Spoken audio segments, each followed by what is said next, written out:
నమస్తే జై హో సక్సెస్ మంత్రాకు స్వాగతం. ఈరోజు జై హో సక్సెస్ మంత్రాలో మనం ఆత్మనూన్యత, దానివల్ల దారితీసేటువంటి పరిణామాలు, దానిని ఏ విధంగా జయించాలి అనేటువంటి అంశాన్ని తెలుసుకోబోతున్నాం. మరి ఈ అంశాన్ని వివరించడానికి మనతో పాటు ఉన్నారు సైకాలజిస్ట్, అదేవిధంగా స్కిల్ ట్రైనర్ అయినటువంటి డైరెక్టర్ ఆఫ్ దర్శికి సంబంధించినటువంటి బాలాజీ గారు. మరి వారిని అడిగి మరిన్ని విషయాలు తెలుసుకుందాం.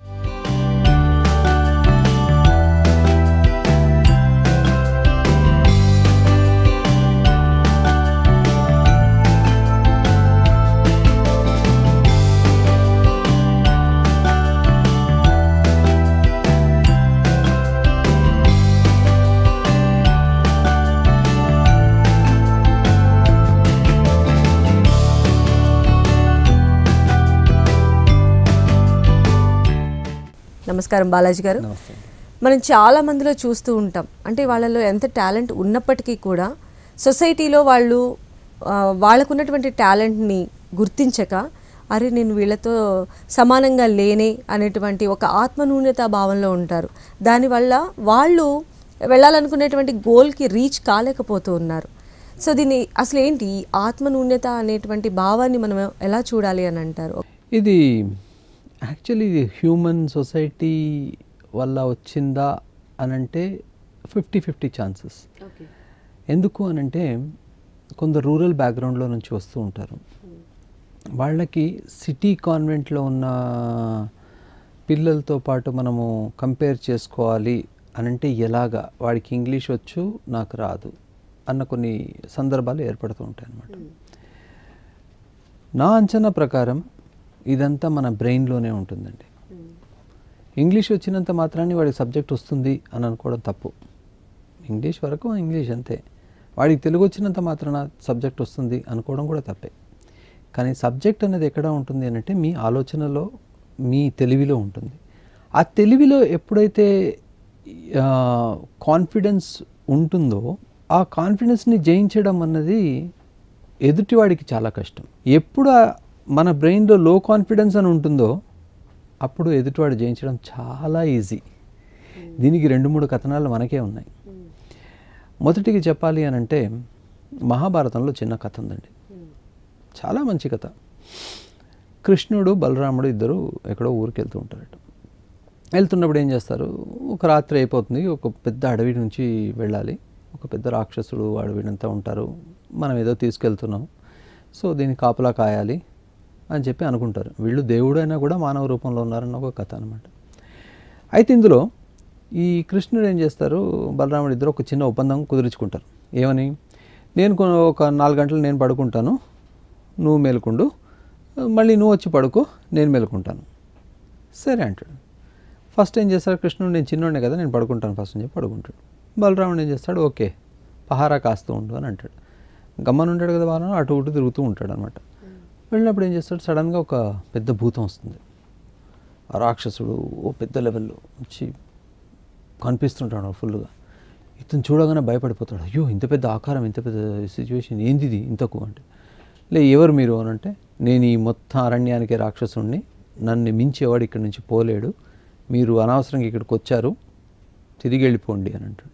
మేము వెళ్ళనీకి లేదని చెప్పి కొంచెం డాంబికంగా గంభీరంగా మాట్లాడడానికి ప్రయత్నిస్తాడు. కానీ లోపల చాలా భయం ఉంటుంది. అయితే కొంచెం ఎంతకెంత భయపడుతున్నా కొద్దీ అది భూతం పెద్దగా మారుతూ ఉంటుందన్నమాట. ఆకారం పెద్దగా అవుతూ ఉంటుంది. అయితే ఇతను ఏం చేస్తాడు, అయ్యో ఇది మన చేత కాదు, ఇది మన రేంజ్లో లేదు ఇది, so I will do something అని చెప్పి బయటికి వెళ్ళిపోతాడు. వెళ్ళిపోయి ఏం చేస్తాడు, కృష్ణుని లేపి నా టైం అయిపోయింది బా, నేను పడుకుంటాను, నాకు చాలా టైర్డ్గా ఉంది, నువ్వు వెళ్ళిపో అని చెప్పి ఇన్ని పంపిస్తాడు. కృష్ణుడు ముఖం చూడంగానే అనుకుంటే ఏదో అయిపోయింది రవీణ్కి అని చెప్పి. అయితే కృష్ణుడు ఏం చేస్తాడు, అక్కడికి వెళ్తాడు, సేమ్ పొజిషన్, వీళ్ళు కూడా భూతాన్ని చూస్తాడు. అయితే ఏంటట అని అడుగుతాడు. నువ్వు భయపడవా నన్ను చూసి అని అంటాడు. భయపడను అంటాడు. ఏం చేసినా భయపడవా అంటే, ఏం చేసినా భయపడు, నిన్ను చూసి నేను ఎందుకు భయపడాలా, ఎదురిస్తా నిన్ను అంటే. ఈ మాటల యుద్ధం ఇద్దరి మధ్యలో అవుతున్న సమయానికి ఏమవుతుందంటే, పెద్దగా ఉన్న భూతం కాస్త చిన్నగా మారుతూ వస్తుంది. అప్పుడు ఒక పరిస్థితిలో ఏమైపోతుందంటే, ఈ భూతానికి ఒక రాక్షసుడు ఆ ఒక దీనికి కృష్ణుడు చాలా పెద్దగా కనిపిస్తూ ఉంటాడు. ఈయనేం చేస్తాడు, ఆయన్ని పట్టుకుంటాడు చేతిలో, నా గుప్పెట్లో ఉండాలి, నువ్వు ఎక్కువ నకరాలు చేయొద్దు బిడ్డ అని చెప్పి వాడికి సీరియస్గా చెప్పేసి అలా పెట్టేసుకొని పక్కన పెట్టేస్తాడు. అయిపోతుంది, తెల్లారంగానే ఇట్లా అయింది అంటే, కృష్ణ నేను ఒక మాట చెప్పడం మర్చిపోయానని చెప్పి బలరాం చెప్తుంటాడు. ఏంటది అని అంటాడు. ఇలా అయింది, ఇలా జరిగింది. అవునా, ఎవరు ఏంది ఈయనేనా చూడు అంటాడు. చేతిలో అంత పెద్ద ఇట్లా చేతిలో పట్టుకున్నావు అని అంటాడు. అది పెద్ద చిన్న కాదు, నువ్వు అని చూసి భయపడ్డావు, వాడు నీ మీద రెచ్చిపోయాడు. అదే గనుక నువ్వు అని చూసి భయపడలేదనుకో, ఖచ్చితంగా తగ్గుతాడు, వాడు తగ్గిపోతాడు. ఎందుకు అంటే ఇది ఒక సైకలాజికల్ గేమ్ అనమాట. లో సెల్ఫ్ ఎస్టీమ్ ఉండడం అన్నది ఒక సైకలాజికల్ డ్రాబ్యాక్. ఇది ఎందువలన వస్తుంది? ఒక ఫియర్, ఒక భయం, ఒక అభద్రతా భావంతో వస్తుందన్నమాట. అంటే మిమ్మల్ని ఎంకరేజ్ చేసేవాళ్ళు ఎవరు లేకపోవడం వల్ల వచ్చిన ఒక పరిస్థితి కూడా ఉంటుంది. నేను ఎక్కడి నుంచో వచ్చాను, నన్నందరు చిన్నప్పటి నుంచి తిట్టేవాళ్ళే, నువ్వు మొద్దు అని ప్రతి ఒక్కరు తిట్టేవాడు. అలాగే ఫీల్ అయిపోయాడు. అలాంటి అభద్రతా భావం మీలో ఒక కాన్ఫిడెన్స్ని పెంచుకోవాలి. దీనికి ఒక చిన్న ఎగ్జాంపుల్ ఇస్తాను, అమితాబ్ బచ్చన్ ఎగ్జాంపుల్. అమితాబ్ బచ్చన్ని ఫస్ట్ ఆల్ ఇండియా రేడియో వాడు రిజెక్ట్ చేశారు. ఆయన గొంతు మార్చుకోలేదే, ఆయన గొంతు ఇప్పుడు వాల్యూ ఎక్కువ. రివర్స్ ఉన్నది మనము ఒక పాజిటివ్గానే చూడడానికి ప్రయత్నించుకోవాలి. సో ఇది చూడకపోవడం అన్నది ఒక బ్రెయిన్ ట్రైనింగ్ ప్రాబ్లం అనమాట. ఈ ట్రైనింగ్ ప్రాబ్లం ఎక్కడి నుంచి వస్తుంది అని అంటే, మనం ఓన్లీ పుస్తకాలను మాత్రమే నేర్చుకుంటాం, పుస్తకాల సిలబస్ ఇతర అంశాలను అస్సలు నేర్చుకునే ప్రయత్నం చేయమండి. దీనివల్ల ఏమైపోతుంది అంటే, పుస్తకం చదివినోడే గొప్ప, మిగిలిన వాళ్ళందరూ డొప్ప అన్నట్టుగా ఒక సిచ్యువేషన్ క్రియేట్ అయిపోతుంది. అది మనం ఎప్పుడు అవాయిడ్ చేసుకోవాలా. లో సెల్ఫ్ ఎస్టీమ్ అంటే ఫస్ట్ నిన్ను నువ్వు ప్రేమించు, నీలో ఉన్నదే బయట వస్తుంది, నీలో లేనిది బయట రాదు. నమ్మండి ఫస్ట్, వేస్ట్ కాదు కదా. పుట్టిన తర్వాత నువ్వు చెత్త మనిషి అయితే కావు కదా. ఏదో ఒక టాలెంట్ ఉంటుంది, ఆ టాలెంట్ని గుర్తుపట్టాలి. అది ఎప్పుడు గుర్తుపడతారు? ఒక సరైన గురువు దగ్గరికి వెళ్ళినప్పుడు, నలుగురు దగ్గర ధైర్యంగా మాట్లాడినప్పుడు, మీలో ఉన్న లోపాలు ఏంటో తెలిసినప్పుడు, అప్పుడు అది బయటికి వస్తుంది. అది మనకి ఇంపార్టెంట్ ఇక్కడ. సక్సెస్ మంత్రానికి ఫస్ట్ అండ్ ఫార్మోస్ట్ ఏంటి? కొన్ని సందర్భాల్లో మన అహం వదులుకోవాలా, మన సిగ్గు వదులుకోవాలా, మన ఏమంటారు దాన్ని, సంకుచిత భావం అనో లేకుంటే హెజిటేషన్ అనో, ఇవి రెండు వదిలేసుకోవాలి. లో సెల్ఫ్ ఎస్టీమ్ అనేది చిన్నప్పటి నుంచి కూడా బిల్డ్ అయ్యేటువంటి ఛాన్సెస్ ఉన్నాయని మనం అనుకోవచ్చా? ఎందుకంటే యాజ్ ఏ పేరెంట్స్ బాబు ఏదైనా పని చేయలేదనో, లేదా చిల్డ్రన్ ఏదైనా మాట వినట్లేదనో పక్కన వాళ్ళని కంపేర్ చేస్తూ మాట్లాడడం వల్ల ఆ ఇంపాక్ట్ అనేది చిన్నప్పటి నుంచి వాళ్ళలో బిల్డ్ అయ్యేటువంటి ఛాన్సెస్ ఉంటాయని మనం అనుకోవచ్చు అంటారా? ఇన్ఫ్యాక్ట్ ఇది చాలా ఇంపార్టెంట్ క్వశ్చన్. ఇప్పుడున్న సభ్య సమాజంలో మనం ఇదివరకు మాట్లాడినట్టుగా ఎన్నో విషయాల్లో ఎన్నోసార్లు ఎందరో మాట్లాడినారు, అయినా కానీ ఇది మారడం లేదు. నీ యొక్క స్కిల్ ఒక పేరెంట్గా ఆలోచిస్తే కనుక, మీ అబ్బాయో అమ్మాయో వాళ్ళలో ఉన్న స్కిల్, వాళ్ళలో ఉన్న ప్యాషన్, వాళ్ళలో ఉన్న ఏమంటారు ఇంట్రెస్ట్ ఏదైతే ఉంటుందో, ఆ ఇంట్రెస్ట్ని ఫస్ట్ మీరు గౌరవించడం నేర్చుకోండి. వాళ్ళు మిమ్మల్ని గౌరవించాలి లేటర్ స్టేజ్లో అని అంటే, మీరు వాళ్ళ ఇంట్రెస్ట్ని గౌరవించడం నేర్చుకోండి. ఒకవేళ కనుక ఆ ఇంట్రెస్ట్ని మీరు గౌరవించినట్టయితే, అక్కడ మీకు ఒక లెర్నింగ్ విత్ ప్లెజర్ వస్తుంది. లెర్నింగ్ విత్ ప్లెజర్ వచ్చినప్పుడు ఎంత కష్టమైన పని కూడా ఇష్టంగా చేసే ఒక పరిస్థితులు ఏర్పాటు చేస్తారు. నేను చేయగలను అన్న కాన్ఫిడెన్స్తో పాటు, నేను పొరపాటు కనుక చేస్తే నన్ను సపోర్ట్ చేసే వ్యక్తులు ఉన్నారు అన్నొక్క భరోసా కూడా కలుగుతుందండి. ఇది ఎప్పుడైతే మనం కోల్పోతామో, ఎప్పుడైతే ఇది మనం వదిలేస్తూ ఉంటామో, అప్పుడు ఏమైపోతుంది, ఒక అభద్రతా భావం ఏర్పడుతుంది ఆ పిల్లల్లో. అయ్యో నేను ఈ తప్పు చేస్తే లేదు. అప్పుడు స్టడీ ఇన్ ప్రెషర్ అవుతుంది. వీళ్ళ ప్రొఫెషన్లో ఎప్పుడు వెళ్ళినా కూడా, ఈరోజు 87% people in the world are professionally unhappy. ఈ ఫోర్స్ చేయడం వల్ల they live under pressure, they get in to stress. ఆ స్ట్రెస్ కోపప్ చేసుకోవడానికి కొన్ని సందర్భాలు దొరుకుతాయి, కొందరికి దొరకవు. ఇవన్నీ బాధలు. ఈ లో సెల్ఫ్ ఎస్టీమ్ ఉన్న వాళ్ళు ఏం చేస్తారంటే, వాళ్ళని చూసి మనల్ని కంపేర్ చేసుకుంటారు. మీరు ఎవరైనా చూసి కంపేర్ చేసినట్టయితే మీకు 3 ఎగ్జాంపుల్స్ ఇస్తాను. ఆ 3 ఎగ్జాంపుల్స్ని ఒక్కసారి మీరు ముందు తెచ్చుకొని ఆలోచించుకోండి. ఒకవేళ మనకి చక్కెర అనగానే, తీపి అనగానే ఏది గుర్తొస్తుందండి? Sugar cane. Origin of sweetness అంటే షుగర్ కేన్ గుర్తొస్తుంది. ఈ షుగర్ కేన్ అన్నది ఒక చొప్పకట్టలాగా ఇలా పెరుగుతుంది. గడ్డి రకమే అది, బొటానికల్లీ చెప్పాలి అని అంటే. గడ్డి వర్గానికి చెందిన ఒక పంట అయినా కూడా అది మాత్రం ఒక వాల్యూ ఉంది, దానికి ఒక క్వాలిటీ ఉంది. ఆ క్వాలిటీని అది మెయింటైన్ చేసుకుంటుంది. అలాగే మీరు ఏ ప్రాంతం నుంచి వచ్చినా, ఏ సామాజిక వర్గం నుంచి వచ్చినా, ఏ ప్రదేశం నుంచి వచ్చినా, మీరు ఒక మనిషిగా పుట్టిన తర్వాత మీకు ఒక వాల్యూ ఉంటుంది. ఆ వాల్యూ ఏంటి, ఆ వాల్యూ యొక్క తీయదనం ఏంటి అన్నది మీరు ఆలోచించండి. అది ఫస్ట్ తెలుసుకోండి. ఎప్పుడైతే ఆ వాల్యూని, ఆ మూల్యాన్ని మీరు తెలుసుకుంటారో, ఆ ఒక తీయదనాన్ని మీరు తెలుసుకుంటారో, దానిని నలుగురికి పంచిపెట్టే ప్రయత్నం చేయండి. మొదటి ఎగ్జాంపుల్ అండి. రెండవ ఎగ్జాంపుల్ మనం తీసుకుంటాం. ఒక మనిషి గుణం చెప్పాలంటే ఏం చెప్తాం, ఎలా చెప్తాం మనం? ఆ పిల్ల బంగారం, ఓకే, ఆ అబ్బాయి బంగారం. ఒక వాల్యూని పెంచే గుణంగా బంగారం మారుతుంది. బంగారం ఎక్కడి నుంచి వస్తుందండి?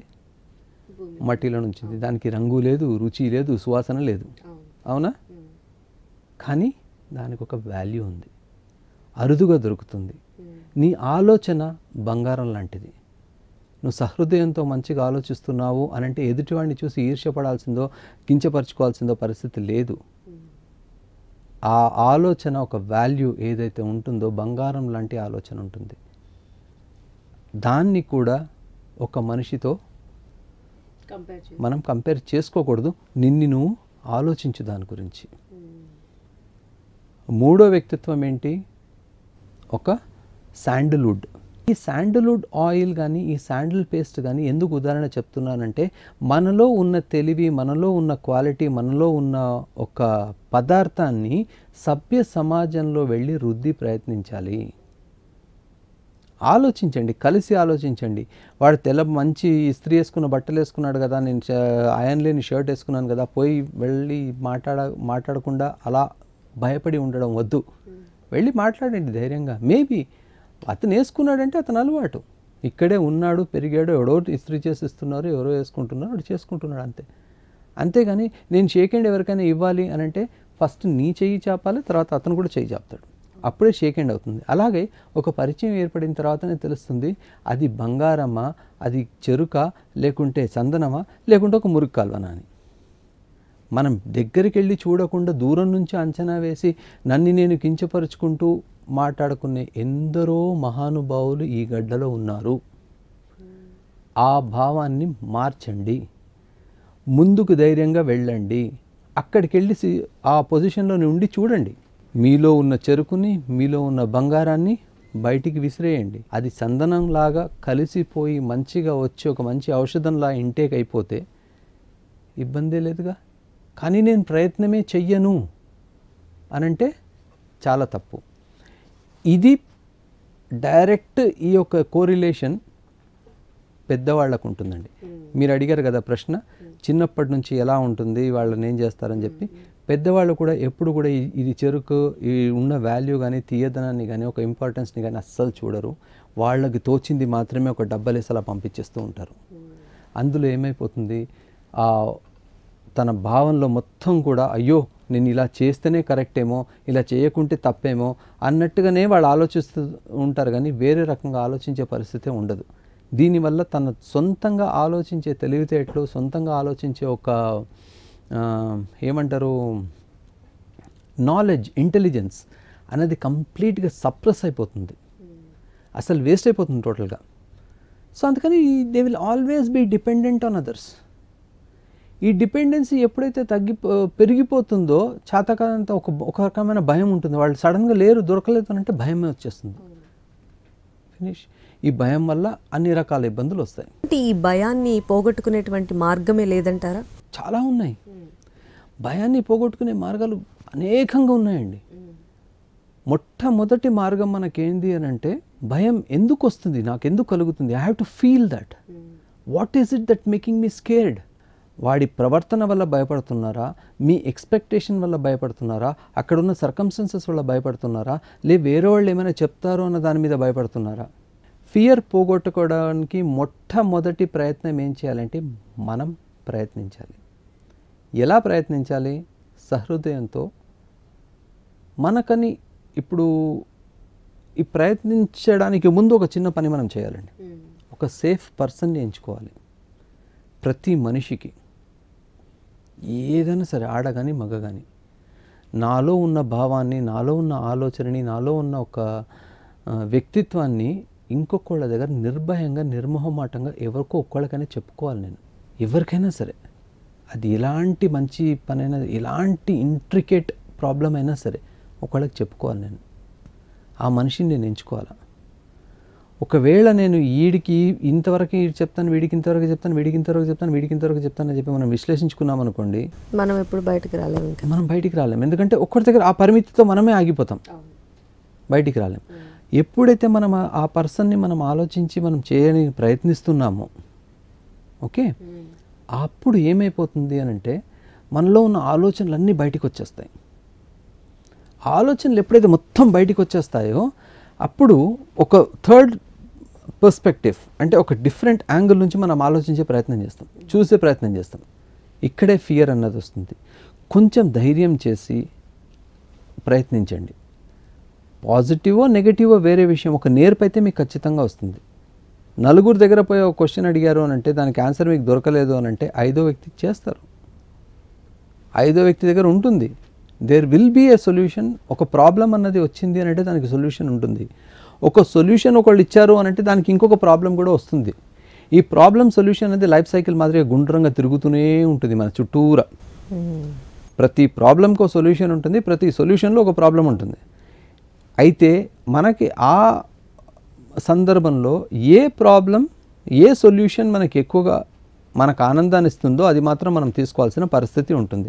ఏనుగు చిన్నతనంలో చాలా అల్లరి చేస్తుంది అనమాట. అబౌట్ 4 years, 1 year, 2 years ఆ ప్రాంతంలో పుట్టిన వెంటనే చాలా అల్లరి చేస్తూ ఉంటుంది. దాన్ని ఈ మొహట్లందరూ ఏం చేస్తారంటే ఒక తాడేసి కట్టేస్తారు. ఆ తాడేసి కట్టేస్తే ఫస్ట్ అది ప్రయత్నిస్తుంది, రాదు, ఓకే, రాదు. అయితే ఆ తాడు అంత స్ట్రాంగ్గా ఉంటుంది, ఇప్పుడు రాదు. కొన్ని రోజులు అయిన తర్వాత మంచిగా బలంగా తయారవుతుంది ఏనుగు. అప్పుడు కూడా ఈ మొదట ఏం చేస్తాడు, సీరియస్గా పోయి తాడు కట్టేస్తాడు. ఆ తాడు కాదు కదా, మొత్తం చెట్టు ఉన్న బిల్డింగ్ ఇన్ఫ్రాస్ట్రక్చర్ అన్నింటినీ పలగొట్టే దమ్ము ధైర్యం దానికి ఉంటుంది, బలం ఉంటుంది. కానీ చెయ్యలేదు. ఎందుకు? చిన్నప్పటి నుంచి అలా ట్యాగ్ చేసి ఉంచేశారు కాబట్టి. సేమ్ ప్రాబ్లం మన లో సెల్ఫ్ ఎస్టీమ్కి కూడా అట్లాంటి ప్రాబ్లమ్సే ఉంటాయి. చిన్నప్పటి నుంచి నువ్వు దీనికి పనికిరావు, నీకు ఇది వేస్టు, అరే వాళ్ళు సిటీలో చదువుకున్నారు, వాళ్ళు ఇటు చేసుకున్నారు, వాళ్ళు అటు చేసుకున్నారు అన్నది అంత చెప్తూనే వచ్చి ఏం చేస్తారంటే మొత్తాన్ని కరప్ట్ చేసేస్తారు బ్రెయిన్ని. ఈ ఎలిమెంటైన్ మెమరీస్ అలాగే ఉండిపోతూ ఉంటాయి. వీళ్ళు ముందడుగు వేద్దాం అనుకున్నా కూడా కుదరదు. ఇప్పుడు నేను నా ద్వారా ఏం చెప్తున్నాను, మీ ద్వారా ఏం చెప్తున్నానంటే ఈ సక్సెస్ స్టోరీస్, మంత్రాస్ అన్నీ చూసిన తర్వాత ఒక్క మంత్ర గుర్తుపెట్టుకోండి. భయంతో ఏది కాదు, ధైర్యంగా ముందడుగేయండి. పోతే ముందుకెళ్తారు, ముందడుగు వేసినంత మాత్రాన మీరు వెనకడుగు వేయలేరు. కొంచెం ఆలోచించి, కొంచెం వివేకంతో ముందడుగు వేసే ప్రయత్నం మాత్రం చేయండి. అది చాలా ఇంపార్టెంట్ మనకి. ఈ లో సెల్ఫ్ ఎస్టీము, అభద్రతాభావము, ఫియరు, షై ఫీలింగు, ఇవన్నీ కోరిలేటెడ్ ప్రాపర్టీస్. ఒంటరిగా ఏది ఉండదు. ఒకటి ఉంది అంటే దాంతోపాటు రెండు ఒక మిక్స్చర్ మాదిరిగానే అంతా తీసుకుంటాం కదా. మిక్స్చర్ ఒక బూందీ ఉంటుంది, ఒక చూడువా ఉంటుంది, ఒక పల్లి ఉంటుంది, ఇవన్నీ కలిపి ఉంటాయి. ఒక మిక్స్చర్ ఇది ఒక negative mixture.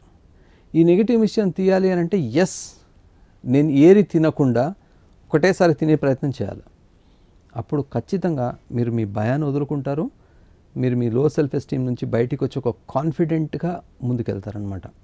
This is very important అండి. స్టడీస్ దగ్గర నుంచి కూడా ఒక జాబ్ చేస్తున్నటువంటి సిచ్యువేషన్స్లో కూడా ప్రతి ఒక్కళ్ళు ఫీల్ అవుతూ ఉన్నారు. దానివల్ల లోన్లీగా ఫీల్ అయిపోవడం, ఏం చేయలేనటువంటి ఫీలింగు, చాలా నిరాశ నిస్పృహలతోనే వారి జీవితం మొత్తం కూడా గడిపేటువంటి పరిస్థితులే కనిపిస్తూ ఉన్నాయి.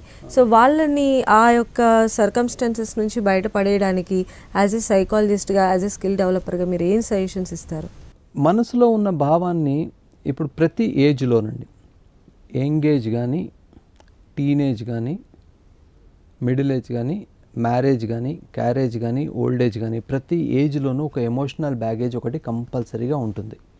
ఈ ఎమోషనల్ బ్యాగేజ్ అన్నది మీరు అడిగి కొని తెచ్చుకోనక్కర్లా, తనకు తానుగా మీ మీద వచ్చి పడుతుందన్నమాట. మీరు వచ్చి పడేటప్పుడు ఏమైపోతుందంటే ఆ ఎమోషనల్ బ్యాగేజ్ వచ్చినప్పుడు దీన్ని త్వరగా వదిలించుకోవాలి. దానికి ఒక సేఫ్ పర్సన్ కావాలి అని చెప్పేది. నన్ను నేనుగా అంగీకరించే ఒక ఆప్త మిత్రుడు కావాలి. అది ఆడైనా కావచ్చు, మగైనా కావచ్చు, పెళ్ళమైనా కావచ్చు, తండ్రైనా కావచ్చు, తల్లైనా కావచ్చు, బ్రదర్ అయినా కావచ్చు, సిస్టర్ అయినా కావచ్చు, ఎవరైనా కావచ్చు, ఎవరు తెలియని మూడో వ్యక్తి కూడా కావచ్చు. అందరూ ఈ యొక్క ఒక్కసారి అది ఉందనుకోండి, నేను ఆలోచించేది ఏదో మొత్తం మీకు చెప్పేస్తా. అరే ఇదేంట్రా ఇలా చెప్పావు అని చెప్పి మీరు ఒక్కసారి విశ్లేషించడానికి చిన్న ప్రయత్నం చేశారనుకోండి, నేను ఇది చెప్పినా నాది తప్పు కదా అని అంటాం. అలా యాక్సెప్ట్ చేసేటువంటి సిచ్యువేషన్ ఉందనుకోవచ్చా? ఉందండి, చాలా ఉంది. అంటే అలా ఒక పర్సన్ని మనం చూస్ చేసుకున్న తర్వాత నిజంగా కూడా వాళ్ళకి అంత ఓపెన్ అప్ అయి చెప్తే వాళ్ళు ఇచ్చేటువంటి సజెషన్ స్వీకరించేటువంటి మనస్తత్వం ఉంటుంది అనుకోవచ్చు. అక్కర్లేదు. ఇప్పుడు సజెషన్స్ అడ్వైజులన్నీ ఏం అక్కర్లేదండి. ఇప్పుడు మనం చీర కొట్లోకి వెళ్తామండి, కొనేది మనమే, సెలెక్ట్ చేసేది కూడా మనమే, అన్నీ వాడు తీసేస్తాడు ముందు, అంతవరకు హ్యాపీస్. ఇది బాగుందా అని ఒకసారి అడుగుతాం, సెకండ్ ఒపీనియన్ అంతే. ఇది కాదు, ఇది కానీ ఇది బాగుంది, నాకు ఇది నచ్చిందని లాస్ట్కి తీసుకుంటాం. అవును, ప్రాక్టికల్ సిచ్యువేషన్ ఇది. సో అయితే ఈ సెకండ్ ఒపీనియన్ అన్న అతను ఒక అద్దం లాంటి వాడు అనమాట. నా మేకప్ని నేను సరి చూసుకుంటా, నేను నీకు జస్ట్ ఒక అద్దంలా పనికి వస్తాను, నేను చూస్తా, నేను నీకు చూపిస్తా, నేను సజెషన్స్ ఇవ్వను, ఏమి చేయను. నువ్వు సజెషన్స్ అడిగితే ఇది బాగుందా లేదా అని అంటే, చూడు ఇది బాగుందా లేదా, నీకేమనిపిస్తుంది, ఎందుకు అలా అనిపిస్తుంది అన్న ఒక మాటను మాత్రం మనం చెప్పొచ్చు. ఇంకొకళ్ళు అడ్వైస్ ఇచ్చినా ఇలాంటి వాళ్ళకి నచ్చదండి, అదే అందుకనే నచ్చదు. సో అలాంటి వాళ్ళు మీ సేఫ్ మ్యాన్ కాదు, మీ సేఫ్ పర్సన్ కాదు. కానీ ఈ ఒక్క మనిషి మిమ్మల్ని మీరుగా అంగీకరించి మీ మనోభావాలని గౌరవిస్తూ ఎవరొకళ్ళు మిమ్మల్ని చేరదీస్తారో ఆ పర్సన్ నిజమైన మీ ఆత్మ మిత్రుడు అనుకోవచ్చు, బంధువు అనుకోవచ్చు, ఏమని అనుకోవచ్చు, మీ ఇష్టం అనమాట. సో అందువలన అది చేయడం వల్ల ఏమవుతుంది అని అంటే, ఉన్న ఆలోచన అంతా ఒక భావనలో వచ్చేస్తుంది అనమాట. ఒక ప్లేట్లో మొత్తం సర్వ్ చేసినట్టుగా బఫే సిస్టమ్ మాదిరిగా ఒకటి వచ్చేస్తుంది. నాకు ఏది కావాలో అది మాత్రం తీసుకొని చేసే ఒక స్వేచ్ఛ మీకు కలుగుతుంది. ఆ ఫ్రీడమ్ ఎప్పుడైతే మీకు వస్తుందో, that freedom is the freedom you want. That is where you have to strive. ఎందుకంటే మీకు ఎవరు సేఫ్ పర్సన్ అని నేను నిర్ణయించలేను, నాకెవరు సేఫ్ పర్సన్ అని మీరు నిర్ణయించలేరు. కానీ దర్శిక లాంటి ఆర్గనైజేషన్స్ ఏవైతే ఉన్నాయో వాళ్ళు అక్కడ మీ పేరు, ఊరు ఏమి చెప్పకుండా జస్ట్ క్యాజువల్గా ఫోన్ చేసి కూడా మనం మాట్లాడుకోవచ్చు. సో అలాగా ఎన్నో ఇలాంటివి ఉన్నాయన్నమాట. సో ఎన్నో విషయాలు మనం ఏం చేస్తాము, we will try to explore them. మనం ప్రయత్నమే చేయకుండా ఉండడం సక్సెస్కి లాస్ట్ స్టెప్. ప్రయత్నం చేద్దాం, ఖచ్చితంగా ఒక విజయం అంటూ ఉంటుంది. There is no confusion at all in that. ఇది guarantee. Okay, thank you so much అండి బాలాజీ గారు. ఈరోజు అంటే ఎంతోమంది ఈ ఫీలింగ్తో బయటికి చెప్పకపోయినా కూడా వాళ్ళలో వాళ్ళే మదన పడిపోతూ వాళ్ళ కెరీర్స్లో ముందుకు వెళ్ళలేక లేదా అందరితో కలవలేక ఒక రకంగా ఉంటారు. అలాంటి వాళ్ళందరికీ కూడా ఈరోజు మీరు ఒక చక్కటి మార్గనిర్దేశం ఇచ్చారు. థ్యాంక్ యూ సో మచ్ అండి. థ్యాంక్ యూ అండి, నమస్తే.